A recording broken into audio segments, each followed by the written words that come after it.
This is 17 to 1. I am Ben Velding, and I have seen Assignment Earth 17 times. I'm Derek, and I've seen Assignment Earth one time. You ready? Yep. 3, 2, 1, engage. So, yeah, you're really dropped into the thick of this, like with no ceremony, just straight up. Oh, by the way, time travel. they have time traveled before. They did an accidental slingshot in Tomorrow is Yesterday, or Yesterday is Tomorrow, or Next Week is one of those. Yeah. Well, you assume that they did a thing they never did before, and it becomes like canon in a sense that the scientists figure out how to do it and becomes this procedure that they can get assigned to do. Yeah. And so all that happens in the background, and what you get is, oh, and by the way, time travel. Now we're in orbit of Earth. Yeah. And then we're wondering, like, hey, this thing we don't expect to happen around Earth is totally happening around Earth. Yeah. They do not waste any time getting to the middle of it, and they're like, look, it's season 2, we don't know if we're getting renewed. Just work with us, motherfuckers. Yeah. Well, I mean, I kind of like this. I mean, I like how, this conflict with a transporter beam, eventually you find out that it's just like some alien technology that's even beyond the Enterprise. And, so it kind of characterizes just there's a bigger galaxy out there than we're kind of led to believe with people who have interests. And I like that crossover, like people who are not the USS Enterprise interested in doing a thing or being in a specific time, what have you. Well, actually, they're not time traveler, right? They're not time traveler. Well, we're pretty sure they're not time travelers. He knows about the future. Oh, he does, yeah. Yeah. That is true. So it's just hella mysterious. I would present to you, as he materializes on the pad, the American Doctor Who. Well, this episode definitely feels like some kind of pilot episode or a crossover episode. Like, the surprising thing to me is that as petty as Shatner seems to be, he doesn't, like, to where hey, everything's got to be on me, about me. In this episode, he doesn't have a lot of screen time. He doesn't, because this is a pilot. This is a pilot that Gene Roddenberry was trying to pitch. Oh, really? He liked this idea. He did the first draft, several first drafts of the script, the original script. Uh-huh.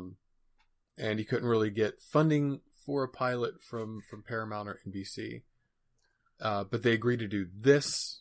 The network wouldn't commit to pilot budget for this episode, which they needed because it was the end of the year. Right. But in the ending, I don't believe they got the funding. They didn't get the show picked up. They went way over budget. Like that sliding bookcase. Nobody but Gene Roddenberry, I think, wanted that sliding bookcase. Well, yeah, and it's like you see all this kind of stuff, and you're like, wait a minute, there's way too much characterization for like a threat to the Enterprise. Something's going on here. Something's fishy. And that's what it is. You nailed it. It's a pilot for a series that just did not get picked up.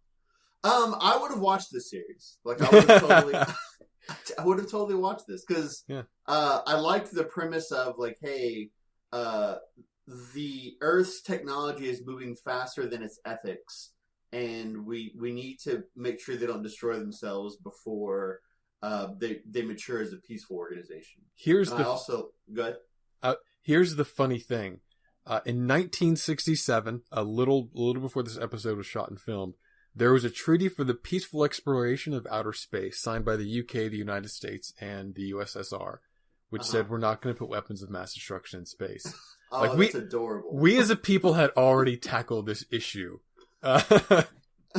Whenever Star Trek's like, we should tackle this issue. Oh, we're already wise enough to handle that? Oh. Well, we're still doing it. We like the story. Well, yeah, but I mean,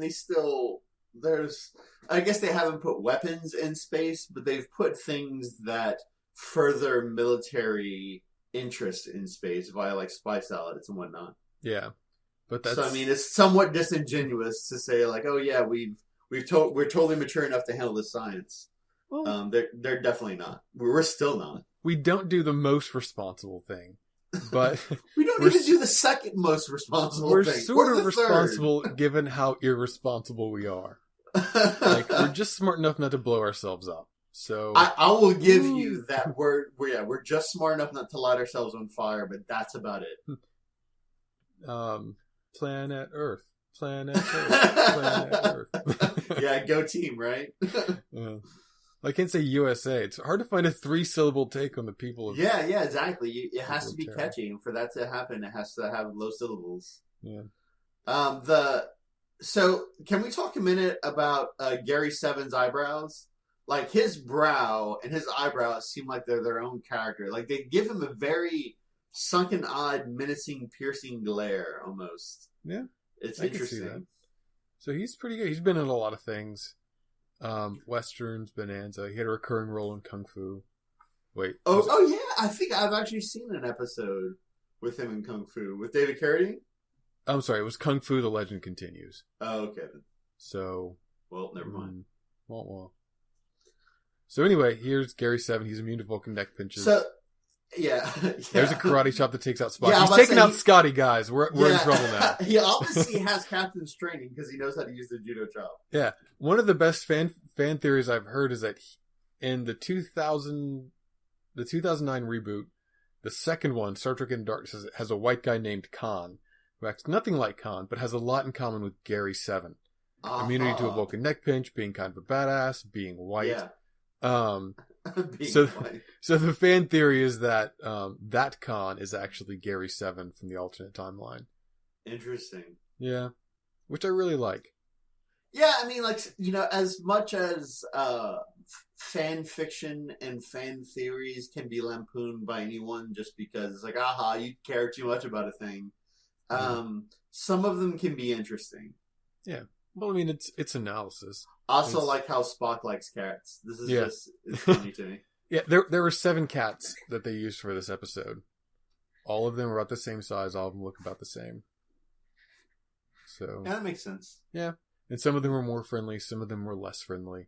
Yeah. And just hey Sulu, welcome to this episode. Uhura. Yeah. Chekhov. We won't be seeing much of you. No, not really. No, we don't see a lot of Chekhov, but I think we see. I'm trying to think. Like, I feel like there are a lot of cutaways to like the Enterprise when Kirk's not on it, and I think it might be Scotty or Uhura that has about the same amount of screen time as Kirk does. Probably Scotty. Episode. He spends a lot of time at a control panel paging through stock footage. yeah, that's true. Look at these shots from Cape Canaveral. Look at these shots from Cape Canaveral. Ooh, Cape Canaveral. I love Cape Canaveral. Guys, we solely have to have a vacation at Cape Canaveral. Here's a slightly closer look at the rocket. Yeah, I do love that. But it's a good episode. I really enjoy it, even if it isn't really Star Trek centric. Yeah, I mean, I did, like, as an episode by itself, I enjoy it. I just don't. It doesn't fit to Star Trek with me. But it has more of a like X-Files feel, like if X-Files was filmed in the 60s. You know what I mean? I can kind of see that. You know what you might enjoy? Kolchak the Night Stalker. Kolchak the Night Stalker. I think it's from the 70s, not the 60s. But it's basically like a reporter in a straw hat who does things the X-Files does. Okay. It's kooky. It's funny. It's a pretty good show. It's on Netflix. Interesting. Yeah. So I love how he does that, like that stare that he's like, how he's just inspect his scene without talking is pretty interesting. Yeah, no, he's great. He's got a lot going on behind the internally, and the actor does a really good job of projecting that. Yeah, for sure. So, and I can see your Doctor Who with the pin instead of the Sonic screwdriver. Yeah. So it's a really convenient device to have. Yeah. I mean, just being able to say, "Hey, listen, I have a technological MacGuffin that does things that I needed to do." Yeah. Also, Kirk, you might want to teach your red shirts less how to die and more how to do pat downs. Yeah.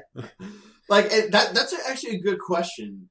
They're part of security. Are they aware of how to notice alien devices that could cause lethal injury? I'm just picturing Seth MacFarlane writing a 5-minute pat down scene. He's like, "What's that? That's my penis." Pat, pat. What's that? Still my penis. Yeah, Just I don't going on know. for 5 minutes straight. Seth MacFarlane. I wish he just never became famous. Anyway, I'm not going to argue about Seth MacFarlane. But he's going to die one day, and there's going to be a kid born on the same day, and they're going to be like, "Look, kid, in order to see if you're actually the reincarnated soul of Seth MacFarlane, we need you to fill out this multiple choice question. How long should this gag last?" 1 minute, 3 minutes, 7 minutes, 15 minutes. I was going to go for a full day. Yeah. And the kid just writes in 27 months. And they're like, "It's him. It really is him." It is him. Just 1 month for 2 years and 3 months. Anyway. But okay. We're done with Seth MacFarlane. So no, two whole new sets for this. 2 expensive sets. Just see, when you confirmed my suspicions about a pilot episode, that's funny. Okay, anyway, about a pilot episode, I couldn't help but wonder if Gene Roddenberry was kind of being creative about getting some more funding for his Star Trek episodes. If it had worked, maybe, but no. I think he was just trying to. They weren't sure if Star Trek was going to be renewed.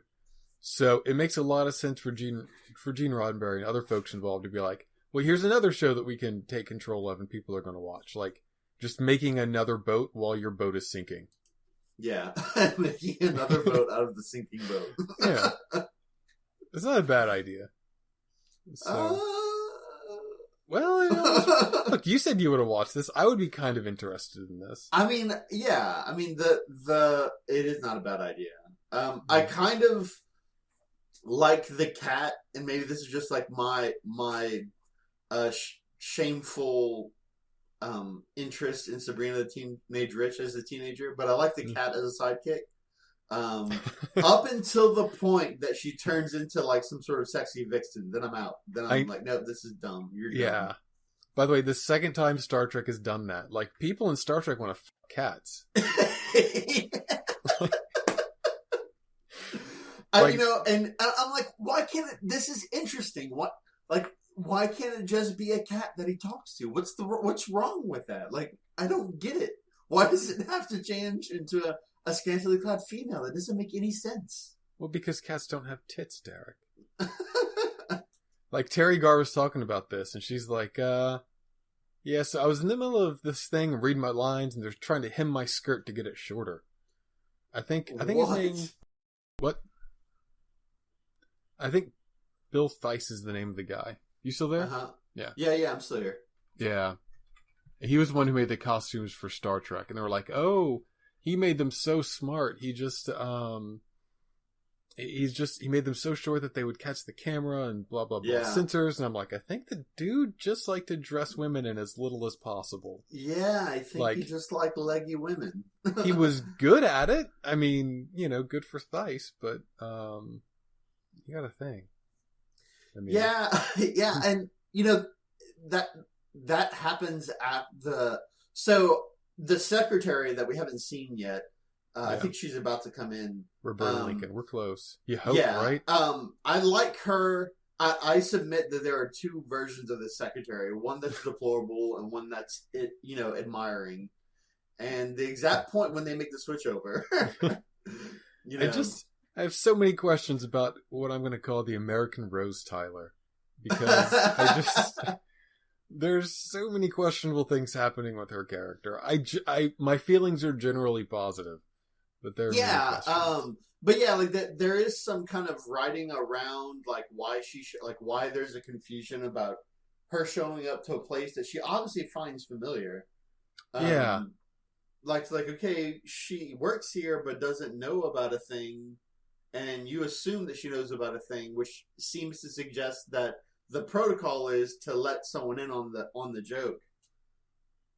But it's weird. Yeah, like. What about Omicron Persei 8? Yeah.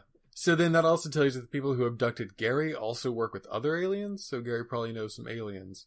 Yeah. And here's some pretty fine tuning meddling they're doing with the human race. By the way, the people who sent Gary 7 do not believe in the Prime Directive at all. Or they're as adept at stretching this purpose. They abducted humans to train them to be peaceful, I guess. Peaceful espionage agents? Yeah, to train them to meddle in a planet's affairs because they have the right to do that. Yeah. So, and they want to remain secret. Yeah. Although I tell you right now, I think an intergalactic spy show where like different aliens and their motivations is kind of like the central conflict. I would still watch that, like comic book or TV show or movie. If it's well done. Maybe we need to work on that. Yeah, I mean, an interstellar espionage thing. Yeah, man, start working on it. Start writing. I'll start the wiki. Yeah. So anyway, this is Terry Garr, and my father would never forgive me if like I this didn't is talk. so. It's a funny thing. It's like whenever you're walking down the hallway and there's a person. No. I know what it is. Okay. I know the gag. I know exactly what's supposed to happen. The way it was executed was horrible. Like, she has her chest in front, but she's not even like showing signs of like frustration that she can't get around this dude. Like, I've seen that gag enough times to know how it should be executed, and that was poorly done. Well, considering... But she redeems herself. She totally redeems herself. Like, that was a slow start. I'm like, really? What's this? But I didn't lay that at her feet. I laid that at whoever directed her's feet. Yeah. But she gets pushed around a lot here, so maybe she just doesn't get frustrated as a person because she has to deal with so much bullshit. Like, if anything, this episode teaches us how much men can push women around in the 60s. Yeah! It's especially like when Kirk and Spock get here, like, yes, I know, yes, we're breaking in. Just be quiet, you damn woman. I know. And then he's just like, what are you doing? And admittedly, he expects her to be like she works here. But okay, no. This is Terry Garr. She is in Young Frankenstein. She, I believe, was nominated for an Academy Award for Tootsie. She was in Mr. Mom. She was in Close Encounters. She was Richard Dreyfuss' wife in Close Encounters. She's been in a lot of stuff. That's cool. She is just great. I don't think she's so great here, but she's pretty great. Like, this is, she sort of, there was an attempt at acting. Yeah, I think some of the, I don't know. I mean, this is fine. I kind of like, she plays the whole, like, I'm Justice Secretary, but I'm trying to figure stuff out, I guess. Yeah. The writing for this conflict, it doesn't land with me. I don't understand how he doesn't know that she's like, see, he's expecting her to know stuff and she doesn't. Yeah. So I don't get how he doesn't know that she should know. I don't know. Allegedly, there was a person who worked in this office before who did something that he did or something similar to that. Yeah. And she did things for them, I guess. Oh, okay, then. Or there were notes that they left, and she did whatever was on the note. Yeah. But then that person's missing, and I don't recall if we ever get an explanation for that in the episode. As a pilot, I think we do. Like, you want to leave some questions on the table, right? Yeah, because you want people to come back to watch the series. Right. So obviously something's gone wrong. Like, they're not acting like this is normal. Obviously, there was supposed to be someone here. They were supposed to tell her something. They apparently didn't, and now Gary Seven's here. So, like, something has gone wrong internally here. Yeah, and I get the motivation for it. Like, we want this confusion because it kind of characterizes their relationship, like how they, I mean, how he deals with things is just trapping women in rooms with him and then having his computer scan them. Yeah. That's Which is not uncreepy. It is not uncreepy. Yeah, not uncreepy is a fantastic way to describe that. They mention her she has a high IQ, which is interesting because I guess I just assume all TV shows in the late 60s to just think women are like average or below average intelligence. Like high Q is like 100. Well, she's like Rose Tyler, right? Maybe not incredibly sophisticated or educated, but plenty smart, plenty intelligent. Yeah, and that seems to be the goal here. She's a worthy companion for the American doctor. You're just going to take this all the way to the end, aren't you? I'm not taking it all the way to the end. These people are taking it all the way to the end. Oh, blame the victim. I see. He has a portal inside of a closet box that takes him anywhere.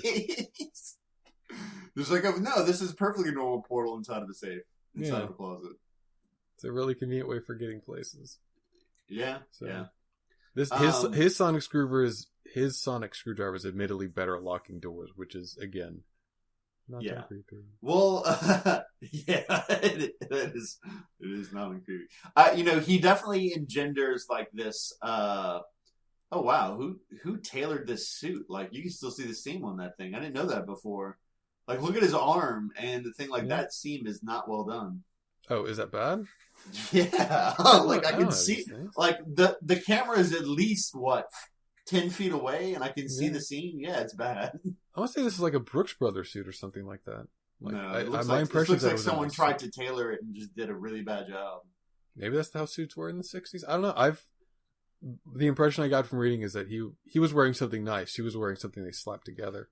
So I do like that her purse is a Kleenex box with crochet and big plastic rings around it. Yeah, I saw that too, and I'm like, wait, what is that box? Is that his or hers? Like, it could be futuristic or it could be just some hippie thing. Who knows? Why do I notice and like that purse so much? I don't know.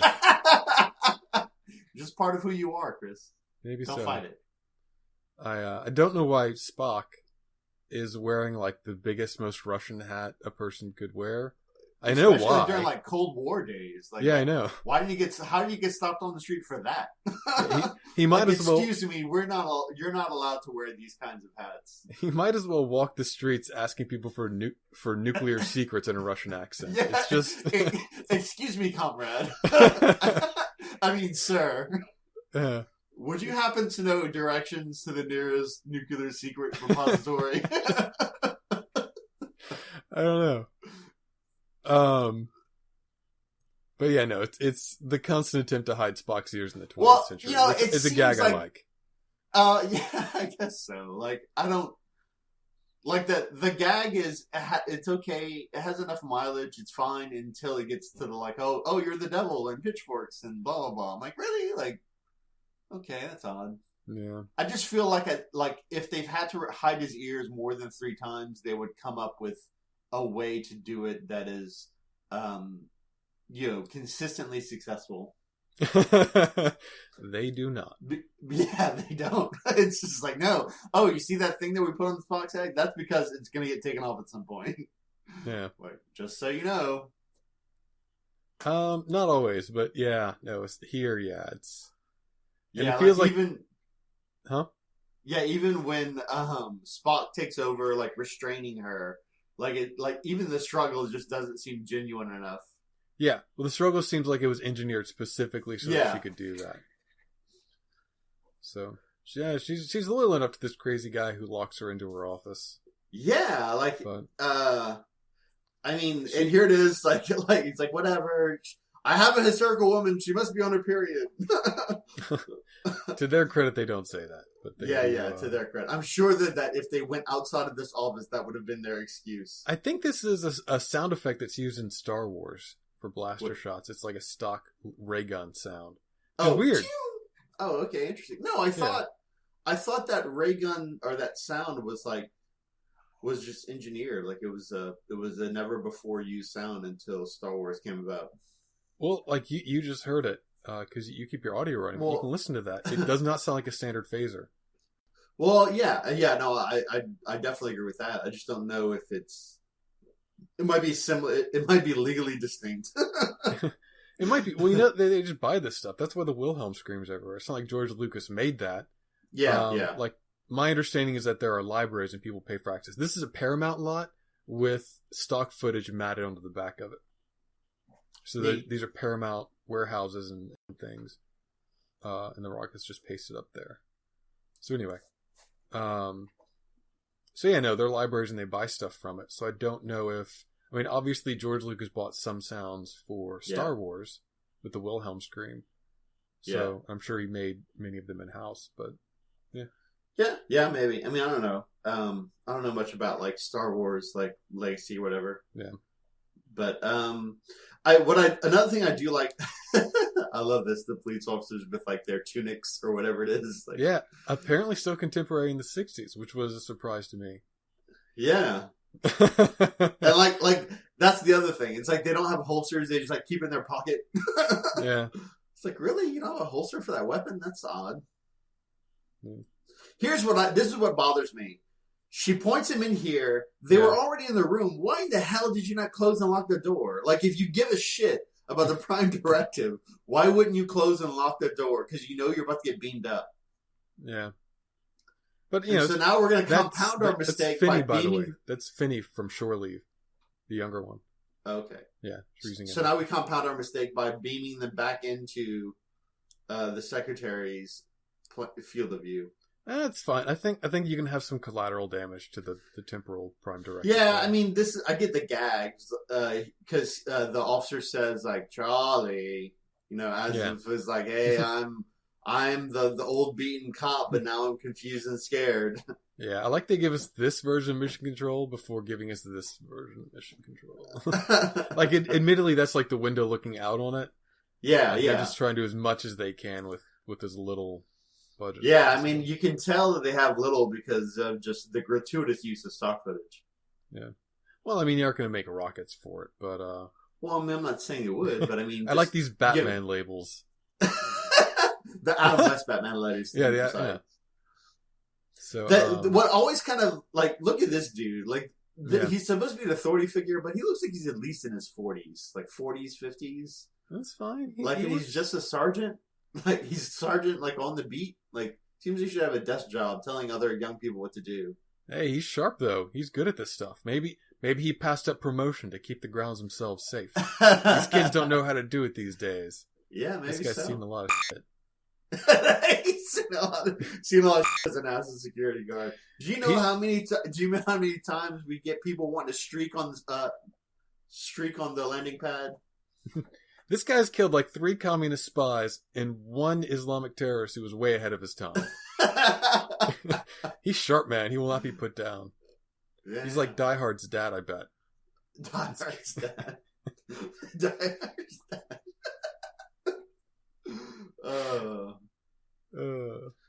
It's kind of interesting. Like, this almost seems like a proto neuralizer where he's able to like shoot people and just like, hey, you're going to listen to the next thing I give you and then just walk away. Yeah, you could also call it a ranged roofie ray, but whatever works for you. A ranged roofie ray. The alliteration's better. I'm going with yours. I mean, he's the American Doctor Who, but his powers are really kind of rapey. I think his powers are commensurate with him being American. Admittedly, he doesn't like kill people and blow stuff up. Like, yeah, I mean that's something. Like what I kind of like about this episode is that you see the way he does things and you see the way Kirk does things. Yeah. And if you like motivations aside, if you look at their different techniques, you can tell one is more sophisticated than the other. Like Kirk's like manhandling people and forcing his way, blasting through doors. He's just like pointing his pin at places and trying to be as unobtrusive as possible. Yeah, that's a good point. Also he puts himself in the trunk of a car, which isn't a very dignified place to be, but it gets the mission done. Right, exactly. You could have totally gotten in the back seat and just told that dude to drive, but yeah. Which is probably what Kirk would have done. It's not wise to drive roofied, though. It could be a special roofie ray. One that lets you drive. So yeah, I mean, here we have 5 minutes of stock footage with Scotty narrating. Yeah, it's like a Windows slideshow stock footage. Yeah, it's now look at my vacation into the 20th century. Scotty, right click and just increase speed. We need to find him quicker, Scotty.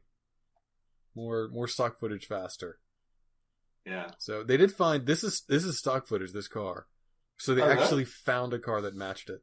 Well, that's good. Yeah, it's pretty cool. So anyway, I think it's and maybe it's kids these days registered trademark. Yeah. But it is when this takes off, you really get the sense of like how much thrust that is being used to send how many tons of metal out of out into the atmosphere. It's pretty fantastic. Yeah, this planet is full of gravity. Just chock full of gravity, baby. All over the place. You just can't swing your leg without running into some gravity. Yeah, it's everywhere. I swear that dude looks like the skipper from Gilligan's Island. He's not. Trust me, I know from Gilligan's Island. Now, Yeah. the strange thing is that Roberta Lincoln, it was Terry Garr going out for the role. Her competition was actually Dawn Wells, who was Mary Ann from Gilligan's Island. Oh, interesting. Terry Garr got it. She credited this role with launching her career. She got it because Gene Roddenberry thought she was cuter. Gene Roddenberry. Okay. And if you haven't seen Mary Ann from Gilligan's Island and anything else, well, yeah, there's a reason. Yeah, not because she wasn't cute, but it's because, yeah. Well, so I get that guys can be shysty and can just be like, hey, look, anything to be around or influence or see a pretty girl. Like, I get that. I like this. I expect people to, at the very least, make an attempt to curb their baser desires for the sake of being a higher functioning human. They don't gotta. Yeah, they don't have to. It's a boys' club. I mean, it's men almost all the way up here. So, Exhibit A of men can sometimes be shysty. 100% of the female casting of Star Trek, the original series. Yeah. I mean, yeah, that's straight up true. 100%. It's like, this women's got to be pretty first. Yeah, look, this guy's gotten 2 alien interlopers in the same day, man. Maybe you're right. Maybe he is just on point. He's like good he knew exactly when to wake up from that nap. Yeah, he said, "I want to see a pilot for his TV show." Max Stevenson, NASA security guard. This is the Enterprise holding really low orbit. Just I think Sky said something that he's bouncing it off of a weather balloon. Which I'm like, really, Scotty? Satellites or whatever. Can you give me the whole like enhance Sector 7? Okay. I need to really, as much as I like to make fun of that sequence, I really need to memorize it. Yeah. This is somewhat this is somewhat cute. Like she's like, yeah, I'm frustrated and I'm mad, but I'm not gonna do anything to jeopardize the mission. Yeah, and it tells you a lot about her that she's not the conventional image of a patriot, but she wants to do the right thing by America. And America. And the one thing that's interesting about this is like, okay, so we have a door with 2 dials, so obviously that suggests to me there's a combination. Yeah. And she is confident enough to look at those dials like, well, I can crack this. Like, wait, what? she not only stumbles upon the secret safe thing, which I always find a little contrived. Yeah. She can also crack the safe and then successfully dial in the 4 knobs to intercept a transporter signal from the Enterprise. Yeah, it's like that's maybe that's kind of what she is possessed of a high IQ, but I don't know, like there's nothing suggesting that. It's just MacGuffin accidentally making things happen. Now the alternative, I do want to mention that Robert Lansing here, he actually improvised all these lines with this cat. This cat really liked him. I love this dialogue so much. Like I love, because like I'm not a big fan of cats. Okay, like cats are okay, but they're basically jerks. And like him, like he's if he doesn't get this right, he's going to be fried by this rocket. And he's calmly like having a witty banter with his cat. I love it. It's awesome. It's good. It's good times. But again, all that dialogue, all those interactions is Robert Lansing and a cat just improvising. Yeah, well, I guess it did throw the cat under the bus as far as performance. The cat was on point too. Yeah, I mean, it gave him stuff to work with, you know. Yeah. Something to play off of. Yeah, I do love how Spock is throwing away his communist hat attire for the sake of just casual beach-going hat attire. Yeah, is that a Panama hat or are those different? I think Panama hats are harder than that. I don't know. So anyway. Anyway, this is the whole yes and meow scene. I really like it. Yeah, yes, and meow. So, some other guys who were up for this part were Patrick McGowan, who played the prisoner. Okay. Burt Reynolds, who you may have heard of. Wait, the Burt Reynolds? Yeah, Burt Reynolds. And then Tony Francioso, which I have not looked into a lot, but I'm sure he was equally as good as those guys. Yeah. But probably not. So, do you know, like, how this episode was received? Like, so they didn't know anything going into it. This episode gets made, it's launched. How is it received? Fairly positively. I mean, no one complains about it. No one really considers it their favorite episode, as far as I know. If you're listening to this and you consider this your favorite episode, let me know. Yeah, definitely. Feel free to comment. I'd like to know as well. Yeah, tweet at Van Velding. Just let me know. I will probably not mention it, but I'll know. I'll know that you know that I know. Yeah. No, I mean, this thing, I think it was number 2 for its week versus Gomer Pyle. So that's what Star Trek was for its second season. Number 2 versus Gomer Pyle. What's Gomer Pyle?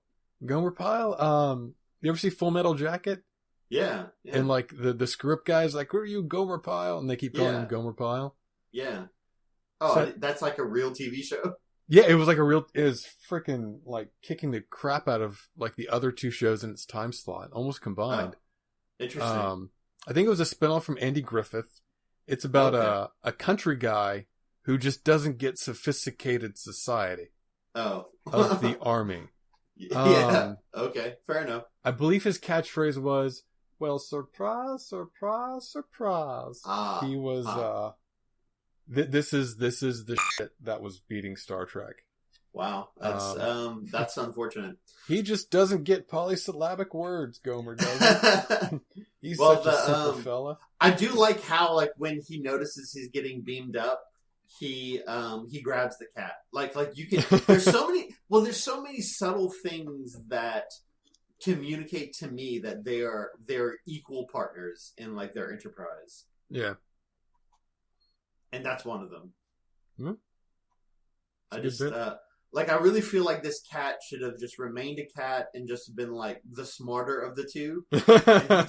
and he just happens to be able to speak cat. No, I like it. Also, he can speak with animals. Yes. Yeah. It's another Doctor trait. Where's it going with that? Yeah, no, it would have been good to see that.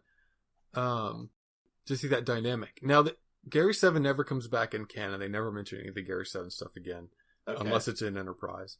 Okay. But he is in the books. They do a Eugenics Wars series of books, which incorporates all the characters from the 20th century in the various struggles of the period, with obviously Khan, Gary 7 doing stuff for people. Yeah. I don't know if Zephram Cochrane's in it or not. I think he is.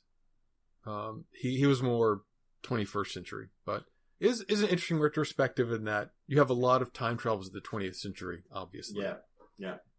In Star Trek. It's so just and it's kind of just a little, because I'm watching it in the 21st century. Yeah. He's like, time travel. We've time traveled back to 1968. I'm like, why would you? Oh yeah. Because that's where they live. That's like it's the most important period in human history. I'm like, nah. God, egotistical much, but this episode also establishes that the history of Star Trek must necessarily be different from our own. Because this is the nuclear. They're launching a nuclear platform, and somehow the Cold War has escalated behind the curtain. Right now, in next week is Tuesday or whatever. Like they did mention a moon landing, which hadn't happened in Star Trek yet, but that was still the future. So I believe this is contemporary and different, and therefore the first, I'm doing the little Catholic cross thing, officially different. Different, but still same. Alternate universe thing. Yeah. So same, but still different, but still same. But as they cross milestones, predictions in Star Trek and real life passes them, then it becomes set that it's more alternate universe. Yeah. So there are people who still think that Star Trek can happen. Like Star Trek isn't the future. I don't know what you people want. It's weird. Yeah. It's a TV show. It's all set in an alternate universe. Anyway, I'm just being a nerd who insists on just this is a little weird about how oh god, this cat sound effect. Yeah, that is a person. She's also the voice of Trelane's mom from back in the day, and she's the voice of this computer. Okay, well, so she's making the cat noise, or is she like, because it does not sound like a cat at all. Like whoever made this sound effect should, commit seppuku to defend their family's honor. Aw. You want to go with Furry Carrie with that? Zing! I don't have any more. Yeah. I figured that was your punchline. So there are two things I like about what they're kind of talking about here is that we've never really gotten his mission. He's never really said it explicitly. No, he hasn't. And they're still not explaining it to the very end. And I like that because it's like, hey, look, it wasn't enough for him to just like stop the launch or blow up the rocket. He wants to scare them away from this kind of arms race. Yeah. And I like how they kind of keep that in the dark to the last possible second. Yeah, it's for dramatic purposes, and you figure at this point he can tell Roberta. Yeah, he trusts her enough or something like that. Yeah, she has sufficient tolerance for being manhandled.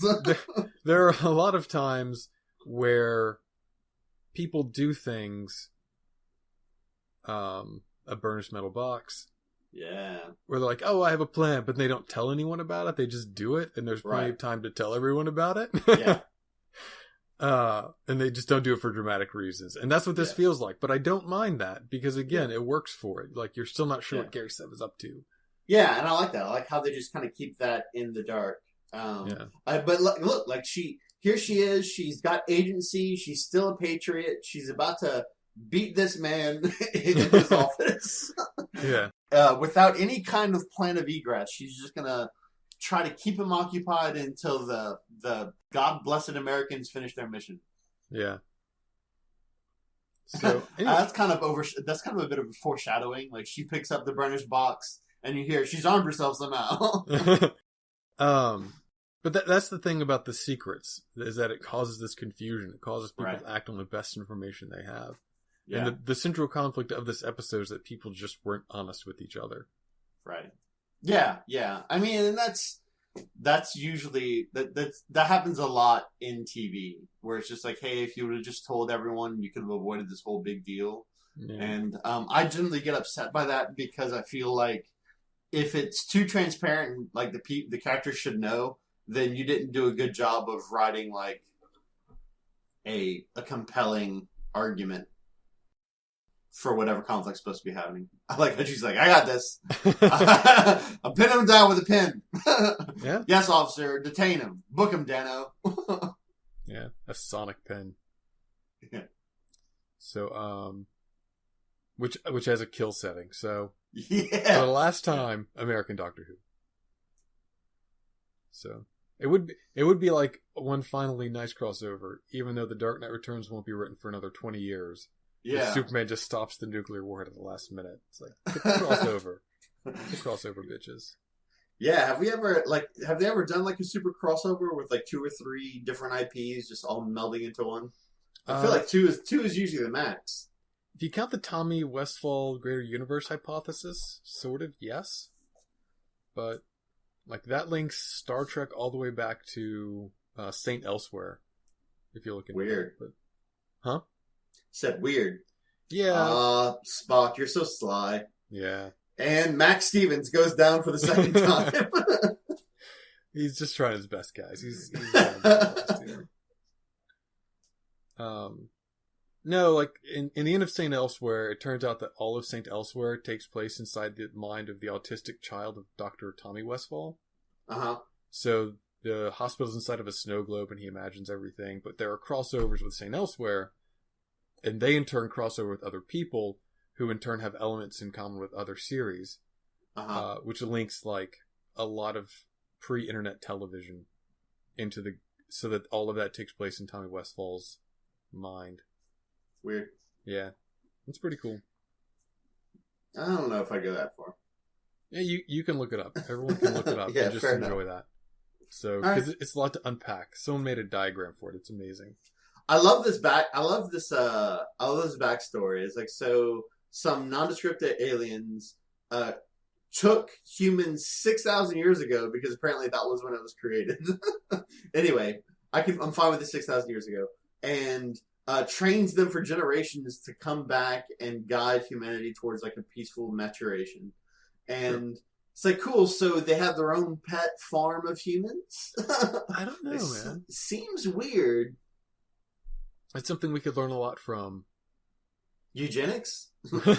It seems like we could learn a lot about it. It's a good question, I think, that's invited by this pilot, and we would have figured out in time by watching the show, and it would be interesting. Yeah, I do like how essentially like the Enterprise is kind of the bad guy. Like, it's in this whole thing, like, not bad, but they're the people that are and they're all good natured, but it's I do like how they have this. This is when we get the switch from a lovable kind of secretary to just insufferable female writing dialogue.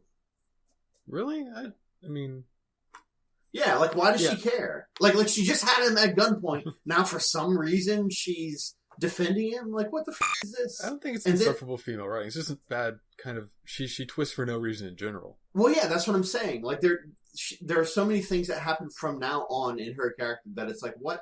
Wait, what? Yeah, that's fair. And Spock is like, it's a hard decision, Captain. I guess you're Captain Kirk. Yeah, he's like, I can't make it. I only do logic things. Yeah, it is nice that for once they mentioned logic isn't just a magic way to know the right answer. You need facts to create a logical conclusion. Yeah. He's like, I defer to your gut, Jim. Just not it. I do kind of like how Shatner says go in the way of like someone running off to the battlefield. Like, yeah. But it's really just like 10 steps. It's a lot of tension, man. I mean, they have to use this tiny little screen to convey all of these things. Yeah. I do like how just Spock is totally nonplussed. Like, he's just like, yep, we'll either succeed or we won't. No big deal. There's enough time to beam out before World War III starts. Yeah. And then he's going to be back on Vulcan. Vulcan guy. Yeah. You know, if the timeline unravels, you know, he may not exist because he is half human. No, he wouldn't. Why would anything on Earth affect him? Because he's half human. His mom's a human. Oh, yeah. Okay. Although shut up. There was a nuclear war in Star Trek, so it doesn't necessarily follow that it would be the end of the world, but it'd be very different. So, and everything everyone's all smiles, wrapping things up, and then for some reason both Spock and Kirk are smug as f***. They're happy. Everything turned out okay. They made this woman, for no freaking reason, shows up and contributes nothing to this episode. God, this makes me so mad. It's weird. Like, I liked the cat. They're raising questions, and if this thing gets picked up, they're you know, they're like, oh, I want to see more of the pretty. So you see her, and then now the secretary's all mad because for some reason she likes him now. Like, oh, it makes me so frustrated. Because women don't like each other. Don't you know that, Derek? Women just hate each other. They must compete for men's attention. It is their nature. That's the only thing they do. They only ever compete for men's attention. That's it. I don't know how. I'm sorry. I don't want to derail anything. But like, look, seriously, if this had gotten picked up for a series, there would be 2 leading females in the cast. Yeah, but that's not an excuse. I'm not saying it's an excuse. I'm saying it's a good thing. Look. All of the people that are in Star Trek who would normally be in Star Trek get a really short shrift in this thing, right? You barely get any Sulu, you barely get any Uhura. Yeah.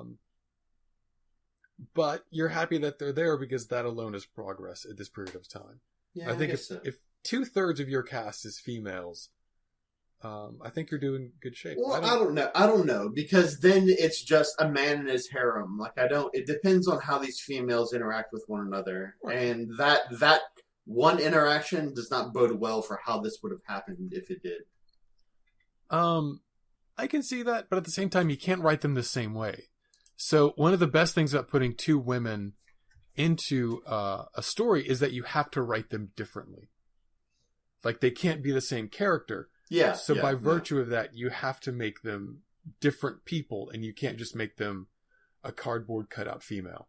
Well, yeah, but I mean, I can almost guarantee that she's going to be the smart doctor person who just is so confident of her own superiority that makes her feel inferior, and they're always going back and forth trying to get the attentions of Gary Seven, and it will just be insufferable. Well, I mean, you can pretend the show would have been insufferably misogynistic. Yeah, and then be so angry that it's insufferably misogynistic. I mean, yeah, it does kind of look like it's going that way.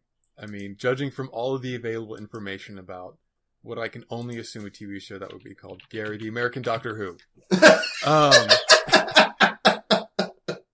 Thank you for that derail. All right. So anyway, final thoughts.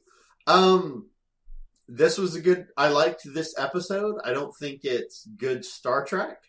I don't think it fits in Star Trek, but I enjoyed this episode. I totally would watch the Gary 7, only to confirm how really misogynistic it would be, and just never watch it again. You would hate watch it. That's why we're friends, Derek. I would hate watch it. I would watch it just to get mad at it.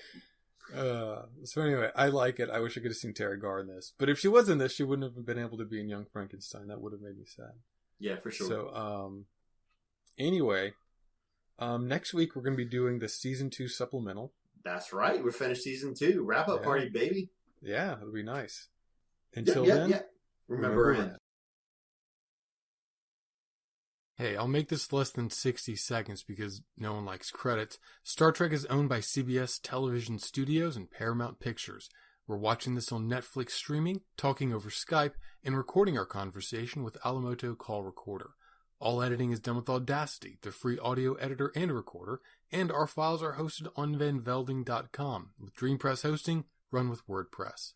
17 to 1 is available on iTunes and Stitcher. If you have any questions about the program, feel free to email 17to1@vanvelding.com or tweet @vanvelding.